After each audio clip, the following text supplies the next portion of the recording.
आज पूरा देश रक्षाबंधन का त्योहार मना रहा है और मेरे साथ भी यहाँ पूरा देश है। पूरा देश में इसलिए कह रही हूँ क्योंकि मेरे साथ जो एनडीआरएफ जवान बैठे हैं, भारत के अलग अलग राज्यों से ये सरोकार रखते हैं। आपने हिमाचल प्रदेश की आपदा के विषय में तो सुना ही सुना, किसी ने खबरों के माध्यम से देखा तो किसी ने न्यूज़ चैनल के माध्यम से और किसी ने समाचार पत्रों के माध्यम से हिमाचल की स्थिति के विषय में जाना। लेकिन आज हम उन्हीं एनडीआरएफ जवानों के साथ हैं।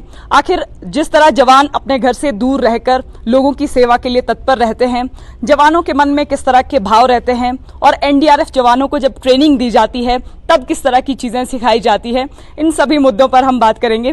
सबसे पहले मैं आपसे जानना चाहूँगी, कहाँ के रहने वाले हैं, आपका नाम क्या है? मैं सब इंस्पेक्टर मनोज गोस्वामी, मैं राजस्थान का रहने वाला हूँ। 40 एनडीआरएफ के टीम का अभी पिछले 14 अगस्त को एक मेजर इंसिडेंट हुआ था यहाँ शिमला में। शिव बावड़ी मंदिर में एक लैंडस्लाइड हुआ था जिसमें कि टोटल 20 विक्टिम ट्रैप्ड हो गए थे। जैसे ही हमारी टीम को इसकी सूचना मिली, हम विदिन 5 मिनट वहाँ से मूव कर गए थे और उसी दिन 14 अगस्त को हमारी टीम यहाँ पहुँच गई थी। चैलेंजेस भरा हुआ एक इंसिडेंट था। हमारी टीम ने बहुत ही मेहनत से काम किया वहाँ पे। 11 दिन तक लंबा ऑप्स चला और जितने भी 20 लोग ट्रैप्ड थे उनकी डेड बॉडी हमने वहाँ से रिट्रीव कर लिया। पहले तो आप ये बताइए कि आप रहने कहाँ, कौन से राज्य से सरोकार रखते हैं? मैं राजस्थान का रहने वाला हूँ। राजस्थान, आपने बताया भी था मुझे। राजस्थान के बाद अब आप एनडीआरएफ आपने ज्वाइन की। एनडीआरएफ में सबसे बड़ा मूल सिद्धांत आपको क्या सिखाया जाता है? एनडीआरएफ का मूल सिद्धांत तो मैडम यही है कि दूसरों की जान बचाना।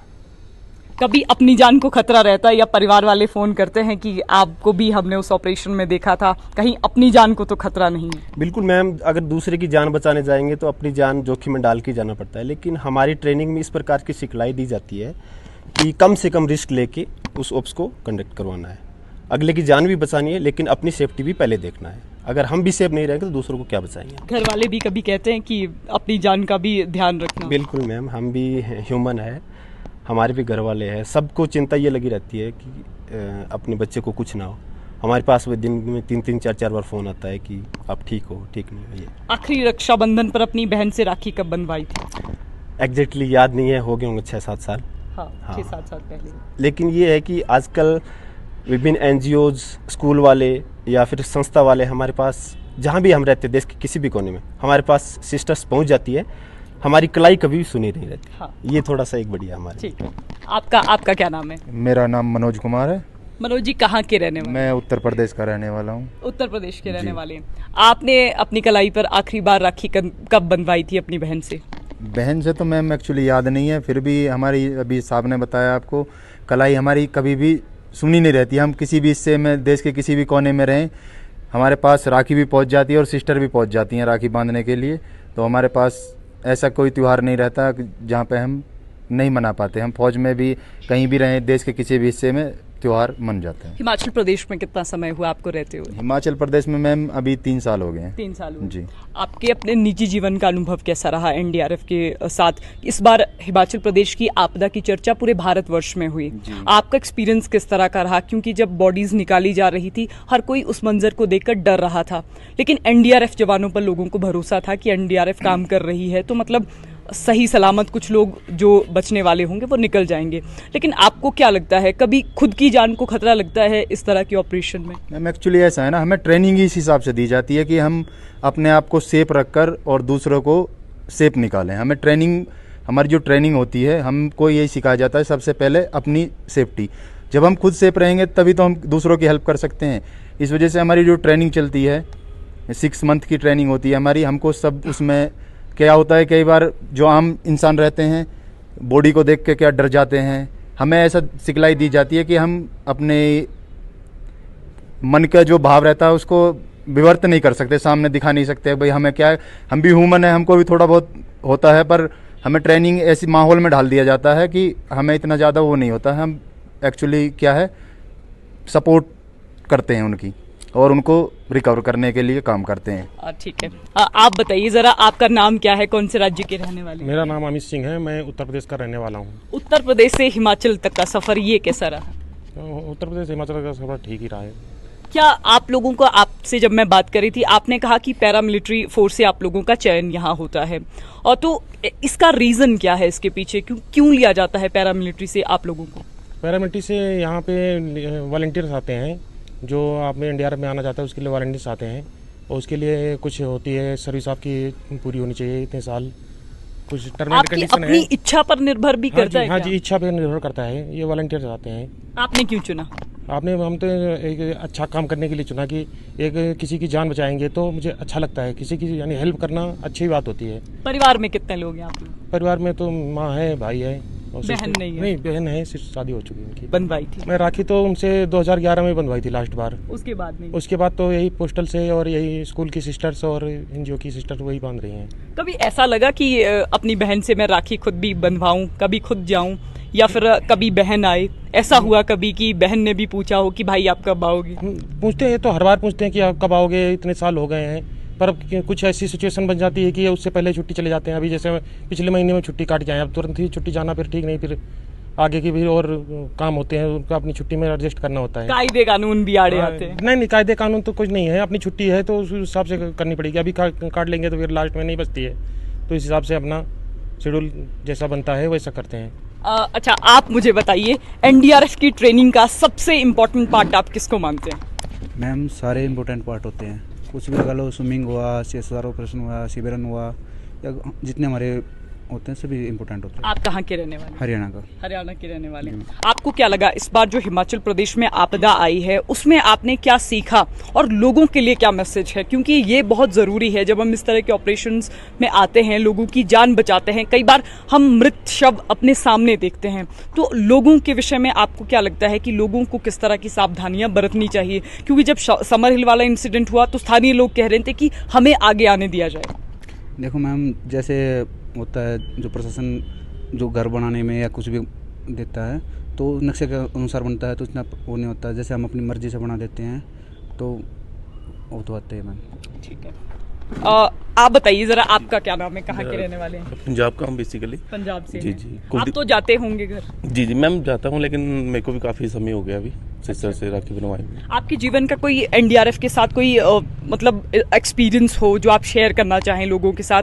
क्योंकि कई बार हम अपने सामने बहुत सारी चीज़ें होते हुए देखते हैं जो कि हमने कई इंसिडेंट्स में देखा भी है। जी मैम, काफ़ी देखो ये जो अभी हाल ही में हुआ जो ये वाला समर हिल वाला, तो इससे काफ़ी कुछ सीखने को मिला हमें, और काफ़ी हमारे लिए अपॉर्चुनिटी भी थी काफ़ी, तो इसमें काफ़ी मिला हमें कुछ सीखने के लिए। अक्सर जिस तरह के त्यौहार आते हैं भारतवर्ष में, लोग बड़े इमोशनल हो जाते हैं त्योहारों को लेकर कि हमें इस त्योहार पर अपने घर जाना है।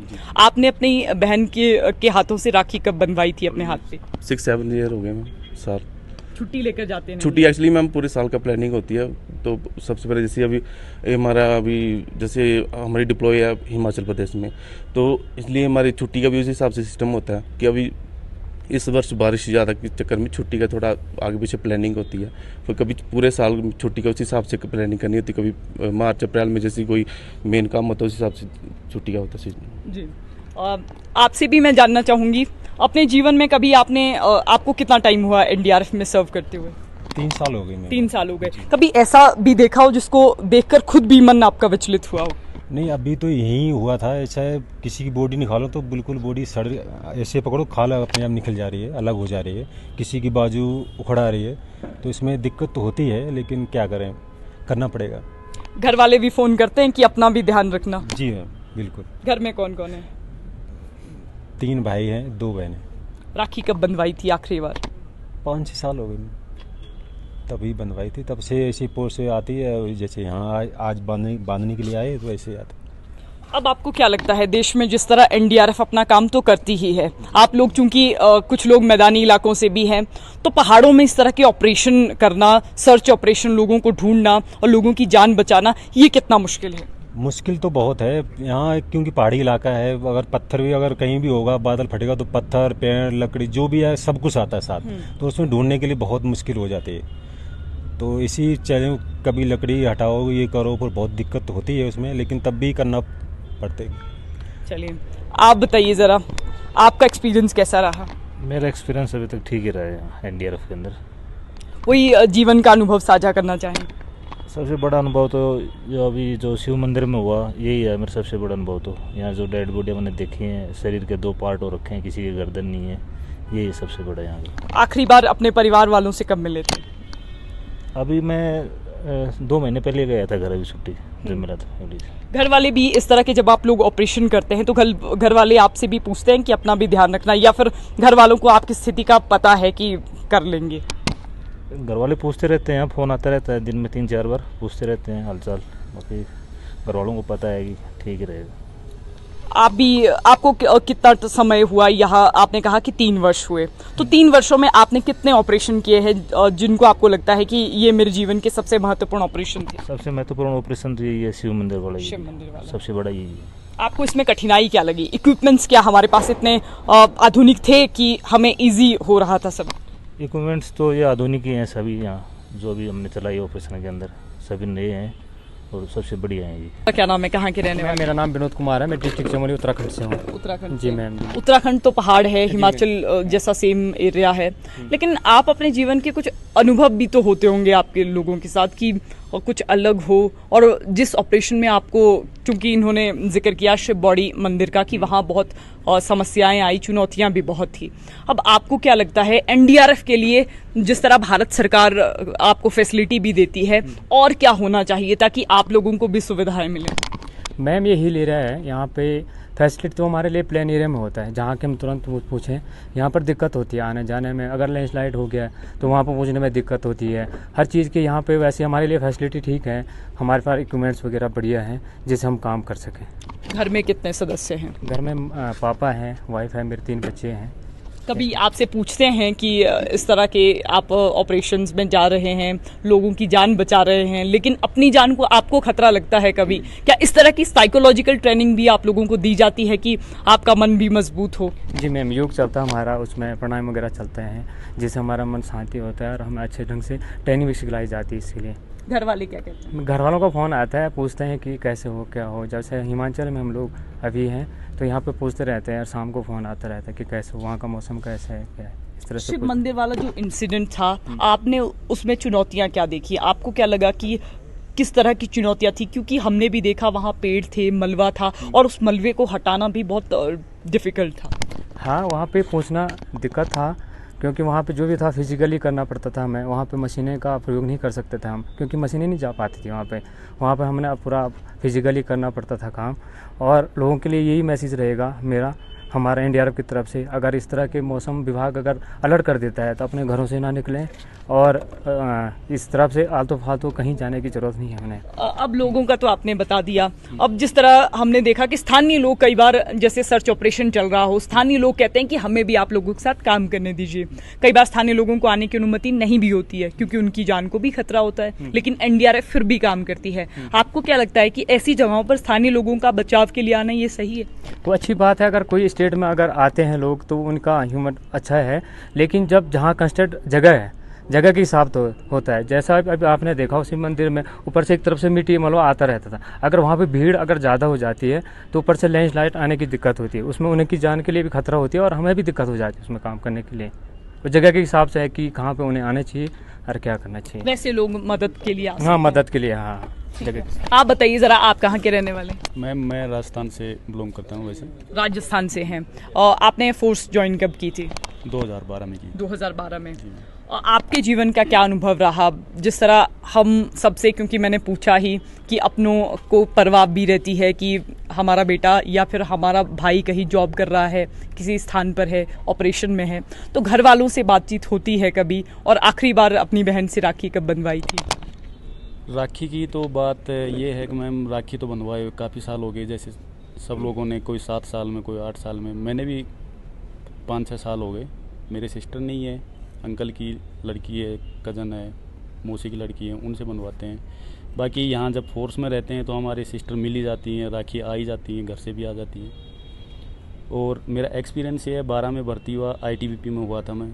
उसके बाद मैं लोहाघाट उत्तराखंड में ज्वाइनिंग की थी, मेरी पहाड़ों की नौकरी है लगभग। उसके बाद शिमला में मैं रह के गया था यहाँ 4 साल पहले। फिर एनडीआरएफ में चला गया। एनडीआरएफ में जाने के बाद में ट्रेनिंग की हमने चेन्नई, तो वहाँ का एक्सपीरियंस भी था कुछ से। फिर यहाँ का फर्स्ट ऑपरेशन था हमारा यहाँ शिमला का। तो यहाँ में जब शिवपोड़ी में गए थे तो वहाँ से जैसे मैसेज मिला तो वहाँ से मूव करे तो यहाँ स्लाइडिंग हो रही थी, रास्ते भी बंद थे। 5-6 घंटे लग गए हमारे को नालागढ़ से पहुँचने में। यहाँ शाम को 4:30 बजे पहुँचे तो जब देखे तो वहाँ 4-5 बोडियाँ निकाल रखी थी SDRF ने। उसके बाद में बारिश होने लग गई, वहाँ पर भीड़ जमा हो रखी थी बहुत ज़्यादा। फिर ऊपर से स्लाइडिंग होने लगी तो एकदम से भगदड़ मच गई। एक तो वो भगदड़ नहीं मचनी चाहिए थी, वहाँ से जैसे स्लाइडिंग हो गई तो वहाँ पर सब हमारे जवान, ये रेस्क्यूअर थे, इनके सबके घुटने, किसी के सिविलियन के भी लगे हैं, हमारे भी सभी के लगे हैं। लेकिन ये वो चीज़ नहीं होना चाहिए था, क्योंकि सिविलियन को बाहर रखना चाहिए था। उस टाइम पे हम गए थे, उस टाइम करने लगे थे, उस जब भी स्लाइडिंग होने लग गई थी। ये था कि और जो मलबा था, मिट्टी थी, वो 2 किलोमीटर तक जा रखा था। एक बॉडी हमारे को लास्ट एक शमशान घाट पड़ता है, उसमें एक बॉडी के 2 हिस्से हो रखे थे। मंदिर का जो नीचे वाला पार्ट था। हाँ जी मैम, लास्ट साइड में 2 जिस किलोमीटर नाले की लोग बात कर रहे थे कि नाले के अंतिम एक बॉडी वहाँ मिली थी हमारे को लास्ट पॉइंट पे 2 किलोमीटर दूर तक। उनकी भावनाओं के हिसाब से बोला है कि भाई उनका भी कोई इंसिडेंट उसमें हो रखा था, डेड बॉडी थी, नहीं निकल पा रही थी। हम मैनुअल भी काम कर रहे थे, JCB भी लगी हुई थी, हमारी इक्विपमेंट भी लगे। एक बॉडी को निकालने में हमारे को 3 घंटे लगे थे। जो लास्ट बॉडी से 1 दिन 2 दिन पहले 3 घंटे लगे थे एक बॉडी को निकाल। उसमें जाल भी था, टिन भी थी, लोहा भी था, पत्थर भी थे, पेड़ पौधे भी थे, बहुत सारी चीज़ें थी। उस बॉडी को हमने बिल्कुल सेफली निकाला।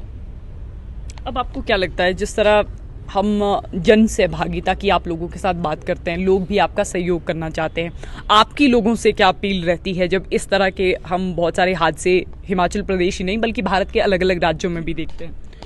अपील तो ये रहती है, जैसे हम वॉलंटियर्स का इसलिए मांगते हैं कि अगर कहीं ज़रूरत पड़ेगी, भाई ज़्यादा खतरा है, डेंजरस इलाका है, वहाँ हम सिविलियंस को नहीं ले सकते। अगर नहीं है तो हम उनका सपोर्ट ले सकते हैं। जी, थैंक यू। आप बताइए ज़रा, आप कहाँ के रहने वाले हैं? मैं राजस्थान का रहने वाला हूँ, मेरा नाम तेज सिंह है। अच्छा, आप बताइए आपका अनुभव किस तरह का रहा NDRF के साथ? NDRF का मेरा अनुभव जो समर रेल वाला है, ये सबसे बड़ा मेरा ऑपरेशन मेरा यही था। आपको क्या लगा जिस तरह कई लोग अपनों की बॉडी ढूंढ रहे थे? एक महिला तो चिल्ला भी पड़ी कि आप लोग बहुत आराम से काम कर रहे हैं, आप लोगों को, स्थानीय लोगों को भी लाना चाहिए था इस ऑपरेशन में। तब उस समय बुरा लगता है ऐसी बातें अपने लिए सुन के? नहीं मैम, उनका कोई घर वाला जा रखा है तो उनको लग रहा था, हमें ऐसा कुछ नहीं लग रहा था। उसको बोलने से ऐसा हमारा वो कोई नहीं था। कुछ मन में भी आता होगा? मन में ऐसा कुछ नहीं था मैम, कि उनका घर वाला जा रखा तो उनकी फीलिंग थोड़ी अलग थी। हाँ। तो उनकी गलती नहीं थी, हम ये नहीं बोलते उनकी गलती है, क्यों उस टाइम उनके घर वाला कोई जा रखा है तो उनका मन ऐसा हो रहा था। अपनों से बात होती है, परिवार वालों से बात होती है जब इस तरह के ऑपरेशन हम लोग करते हैं, क्योंकि माँ को भी परेशानी होगी कि बेटा यहाँ है, चिंता भी होगी। परिवार वालों से डेली बात हो जाती है, दिन में 1-2 बार बात होती है, और सभी को पता होता है भाई वहाँ जा रखा है, फोन होता रहता है, बता दे हम शिमला में आ रखे हैं, तो पता होता है। कभी किसी को डर भी लगता है कि डर लग रहा है, आप लोग उधर जा रहे हैं, रिस्की जगह है? माँ बाप तो सभी को ये कहते हैं भाई सेफली काम करना, सभी को यही बोलते हैं। घर में बहन है? हाँ बहन है मैम। राखी कब बंधवाई थी आखिरी बार? राखी मेरे को 3 साल हो गए मैम। 3 सालों से नहीं बंधवाई, ठीक है। आप बताइए ज़रा, आप कहाँ के रहने वाले? मैं पंजाब के रहने वाला हूँ। पंजाब, तब तो नज़दीक है हिमाचल से। लेकिन NDRF में आपको चुनौतियाँ क्या लगती है, और आपका NDRF के साथ एक्सपीरियंस किस तरह का? एक्सपीरियंस तो मैडम अच्छा है, क्योंकि लोगों की जान बचाना है जी, तो एक्सपीरियंस तो अच्छा है। अच्छा मतलब किस तरह का? मैं ये जानना चाह रही हूँ कि आपने महसूस खुद क्या किया है? अच्छा, इस तरह की जहाँ कहीं भी ऑपरेशन होता है हाँ। तो लोगों के साथ अच्छी लोगों को बचाना है, जान निकालना है, तो बस इसी काफ़ी मदद हो जाती है। अपने लिए भी डर लगता है? नहीं मैम, डर नहीं है। ट्रेनिंग की हमारी इस तरह की होती है कि डर तो बल्कि डर के आगे बढ़ के काम करना पड़ता है। हाँ। घर वालों से बात होती है? बिल्कुल। आखिरी बार राखी कब बंधवाई थी? हाँ, कोई एग्जैक्टली याद तो नहीं है, पर 3-4 साल हो गए मैडम। ठीक है। लगातार हम ये NDRF जवानों से जानने की कोशिश कर रहे हैं, क्योंकि मेन मकसद ही यही है कि जो लोग आपकी ज़िंदगियां बचाते हैं, आप लोगों के लिए कई सर्च ऑपरेशन करते हैं, हिमाचल प्रदेश में आपदा आती है तो सबसे पहले फ्रंट लाइन पर खड़कर आपके लिए लड़ाई लड़ते हैं। मैं आपसे भी जानना चाहूँगी, आपकी उम्र कितनी है? उम्र 31 है। कहाँ के रहने वाले? हरियाणा के रहने वाले। हरियाणा के हैं। अब बात तो घर में होती होगी, लेकिन आपने NDRF में क्या पाया? क्या जिस तरह हम सेवा समर्पण की बात करते हैं, चुनौतियां आती हैं तो सबसे पहले हम खड़े हो जाते हैं, लेकिन आप लोगों को क्या समस्याएं आती हैं? क्योंकि जब हम फील्ड में काम करते हैं तो कुछ ना कुछ तो हमें भी लगता है कि ये चीज़ें शायद ठीक हो सकती थी। समस्याएं तो मैडम जी, कभी ऑपरेशन कंडक्ट करते हैं तो चैलेंज तो होते ही हैं। लाइफ में सेफ्टी भी ज़रूरी है, रखनी पड़ती है। हमारा मोटो होता है कि आपदा सदैव सदैव सुरक्षित। मतलब कि सेविंग लाइफ जीवन रक्षा से आगे हम लोगों की जान बचाते हैं। एनडीआरएफ ज्वाइन क्यों की थी? एनडीआरएफ ज्वाइन बस ये कि किसी की जान बचाना ये पुण्य का काम है और अच्छा लगता है, हमें दिल को संतुष्टि होती है। पुण्य तो है ही। मन में कभी किसी इंसिडेंट को देखकर लगा हो कि यार अगर मैं एनडीआरएफ में होता तो मैं ज़्यादा बेटर कर सकता था? जी देख कर तो लगता थोड़ा मन तो विचलित होता ही है, लेकिन हमारी जो ट्रेनिंग का जो पार्ट है वो हमें सिखलाई ऐसी दी जाती है कि अगर होता है तो हम अपने अंदर रखते हैं उसको, हम अपने फेस को प्रिएक्ट नहीं करते किसी चीज़ को। तो पढ़ाई लिखाई कहाँ से हुई है? पढ़ाई लिखाई मेरे हरियाणा से हुई है। हरियाणा से ही हुई है। हरियाणा वाले लोग वैसे भी बहादुर होते हैं, बाकी लोग भी होते हैं, लेकिन नहीं ऐसा नहीं है, सब इंसान हर जगह के होते हैं, ऐसी बात नहीं है कि हरियाणा के ही ज़्यादा होते हैं, लेकिन थोड़ा खेल कूद में थोड़ा है आगे जो पहलवान। हाँ जी, पहलवान, कुश्ती, कबड्डी में। कभी पढ़ाई लिखाई में ये लगा हो कि जिस तरह आपने कहा कि पैरामिलिट्री फोर्स से आप लोग आते हैं और पहले ही सोचा था कि अब मिलिट्री में ही जाना है, या फिर बीच में हमारा लक्ष्य बदल जाता है कि हाँ अब हम? नहीं, मैं तो बचपन से ये सोचा मैं जो फौजी बनना है, मेरे को तो फौज में जाना है। मेरी पढ़ाई 10+2 तक हुई है, इसके बाद मैं फ़ौज में भर्ती हो गया था। यहाँ का अनुभव शिव मंदिर वाला सबसे टफ था। फर्स्ट बार मैंने इस टाइप का ऑप्स देखा, डेड बॉडी ऐसी देखी जिसकी गर्दन नहीं थी, बीच से 2 हिस्से हो रखे थे, किसी के पैर नहीं थे, और लास्ट में जब बच्ची की लास्ट दिन डेड बॉडी निकली उसको देख के मन में थोड़ा अजीब सा हुआ, नहीं तो बाकी कोई किसी डेड बॉडी को देखकर मन में ऐसा नहीं आया। पहले ही प्रिपेयर आप लोगों को तो किया होता है कि आप चाहे टुकड़ों में लाशें देखें चाहे कैसे भी देखें। जी जी, क्योंकि हमारी ट्रेनिंग इसी आधार पे होती है, और वैसे भी जब हम फौज से ही आ रखे हैं तो फौजी बंदे का मन वैसे ही स्ट्रॉन्ग होता है। जी जी जी जी, मजबूत रहना है। जी जी जी। लेकिन जब रिश्तों की बारी आती है तब इंसान थोड़ा सा वीक पड़ने लगता है। पड़ जाता है। देखो जो ये रिलेशन वगैरह है ये इंसान को कमज़ोर ही करते हैं। अभी जब उस बच्ची को मैंने देखा मुझे एकदम अपनी बच्ची याद आ गई, मगर यार हमारी भी 4 साल की है, ये भी 4 साल की है, कहीं ऐसा हो जाओ। मन में एकदम यही विचार आया कि कहीं घूमने जाएंगे, बच्चों को लेकर जाएंगे, अपने आप ही जाएंगे, अगर कहीं घूमने जाना भी हुआ। फिर यही बात घर पे भी मम्मी के साथ भी शेयर की, मैडम के साथ भी शेयर की कि ऐसे ऐसे हुआ, तो बस यही था। बहन है घर में? जी बहन है। राखी कब बंधवाई थी? राखी वैसे मैं छुट्टी का था, सिस्टर ने तभी बांधी थी मुझे। अच्छा। वैसे फेस्टिवल के तो काफ़ी टाइम हो गया। फेस्टिवल अब आओगे नहीं रक्षाबंधन? जी जी जी। चलिए आप बताइए आपका किस तरह का अनुभव रहा? आप शिप बॉडी में भी थे, बाकी हिमाचल प्रदेश में तो जिस तरह अब आपदाएं आ रही हैं, एनडीआरएफ की तो आवश्यकता हिमाचल को ही नहीं बल्कि भारत के राज्यों में भी है, लेकिन आप बताइए कि एनडीआरएफ में आपको चुनौतियां क्या लगती हैं और आपने क्यों ज्वाइन किया? मैम ज्वाइन तो डेपुटेशन है, डेपुटेशन पर कोई भी आ सकता है, इसमें सेल्फ भी दे सकते हैं, वह ऊपर से भी जो होता है डेपुटेशन देते हैं उसमें भी आ सकते हैं, उसमें कोई वो नहीं है। बाकी कठिनाइयों का तो मैम पता ही है एनडीआरएफ का, आपने न्यूज़ के चैनल से सबको दिखाई दिया, वहाँ ऑपरेशन चल रहा था तब भी दुनिया ने देखा था और आप भी दिखा रहे हैं क्या क्या करना है। मैम बिल्कुल आते हैं घर वालों के फ़ोन, तो क्या कहते हैं? बस वही कहते हैं अपने हिसाब से नौकरी करनी है तो नौकरी तो करनी पड़ेगी, चाहे कैसे भी करो आप। नौकरी आपको क्या लगता है, आपने नौकरी तो ज्वाइन कर ली, मन में खुद भी लगा था कभी कि मैं इस तरह से? ऐसा कुछ नहीं लगा आज तक हमें। पहले कभी नहीं था? नहीं मैम बिल्कुल नहीं। आप किस सेवा में जाना चाह रहे थे? मैम अब तो फौज में ही आना चाहते थे हम तो शुरू से ही, अब आईटीबीपी में ज्वाइन कर लिया, क्यों मैम गाँव घर में पड़ोस में सब फौज में ही है तो वही लगता है फौज में ही जाना अच्छा रहेगा। बस कहाँ के रहने वाले? यूपी का मैम। यूपी के रहने वाले। अब कभी सोचा था हिमाचल जैसे राज्य में भी सेवा का मौका मिलेगा? क्यों मैम आईटीबीपी में जब भर्ती हुए तो पता था कि पहाड़ों की फौज है तो पहाड़ों में रहना ही पड़ेगा, कहीं भी रह सकते हैं। जी मैम। चैलेंजेस आपने बता दिया कि चैलेंजेस क्या क्या रहते हैं। अब घर वालों से जिस तरह इन्होंने भी बताया कि इनकी छोटी सी बच्ची थी घर में, इनको भी अपनी बच्ची की याद आ रही थी, आपके घर में भी तो लोगों ने पूछा, आपके परिवार वालों ने पूछा? सारे पूछते हैं, मम्मी भी, पापा भी, सिस्टर भी हैं, दो बच्चे भी हैं छोटे, सारे पूछते हैं मैम क्या क्या चल रहा है। अब थोड़ा बहुत जो फ़ोटो खींचे है वो फ़ोटो भेज देते हैं, थोड़ा उन्हें भी होता है, तकलीफ भी होती है देख के, अब वो भी क्या कर सकते हैं, काम तो करना पड़ेगा नौकरी। ये जो समर हिल वाला ऑपरेशन था, जब हम लोग भी वहाँ रिपोर्ट कर रहे थे तो ऊपर से कुछ और भी स्लाइड नीचे आ रहा था, तब आप लोगों को इस स्थिति में क्या डर अपने लिए भी लगता है? क्योंकि इस तरह की स्थिति में जब किसी व्यक्ति की या कर्मचारी की जान जाती है तो बहुत बड़ा मैम डर तो रहता है, पर अगर हम ही डर जाएंगे तो फिर सिविल वालों को हम कैसे वो सेव कर पाएंगे? फिर अगर हम ही डर गए तो फिर अब डर तो सबको रहता है, जान सबको प्यारी लगती है, पर थोड़ा बहुत तो सबको रहता है डर। मतलब इस टैगलाइन पर चलते हैं कि डर के आगे जीत है। बिल्कुल मैम। चलिए, और जिस तरह हमने आज बात की एनडीआरएफ जवानों से, हमने ये कोशिश कि जिस तरह लोगों की जान एनडीआरएफ जवान तो बचाते ही हैं, लेकिन एनडीआरएफ जवान के भी अपने परिवारजन हैं, अपनी बहनें हैं। क्योंकि आज रक्षाबंधन का त्यौहार था, तो हमने सोचा क्यों ना लोगों की जान बचाने वाले इन एनडीआरएफ जवानों से भी उनके परिवार वालों के विषय में, उनकी स्थितियों के विषय में पूछा जाए। तो फिलहाल संवाद भारत में अभी के लिए बस इतना।